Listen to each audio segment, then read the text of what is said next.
Hello friend, আমরা মহামায়া ধামের মন্দিরে এসে গেলাম। আমার কাকু গাড়ি পার্কিংয়ে রাখলো। আমার মা আর মাসি পুষ্পপত্র নেওয়ার জন্য দোকানি কাকুটার সাথে কথা বলছে।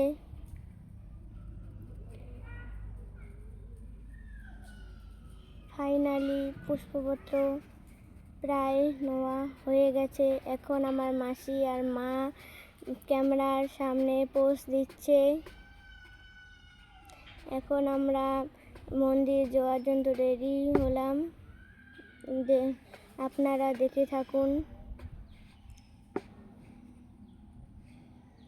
আমি শুনেছিলাম যে মন্দিরে নাকি বহুত বান্দর থাকে, তারা নাকি পুষ্পপত্রতে থাকা ফলমূল, কলা, সন্দেশ আদি নিয়ে যায়।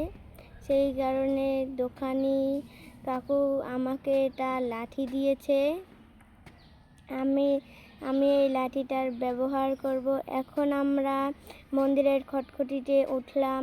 খটখটিতে ওঠা বহুত বিরক্তকর লাগে। দেখো দুই সাইডে কত বান্দর বসে আছে কলা খাওয়ার জন্য।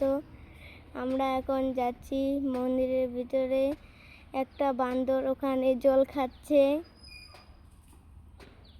আমরা প্রায় মন্দির পৌঁছে গেলাম। আমার কাকু আমার সঙ্গে আছে, ওনারও হাতে একটা লাঠি দিয়েছে দোকানি কাকুকে। ফাইনালি আমরা মন্দির পৌঁছে গেলাম। এখানে আমার মা আর মাসি মন্দিরে ঢুকছে। আমার ভাইকে নিয়ে আমি এখানে আসি। দেখো আমার মা আর মাসি আরও একবার ক্যামেরার সামনে পোজ দিচ্ছে। আমার ভাই আর আমি ওখানে খাড়া হয়ে আছি। আমার মা ঢুকলো।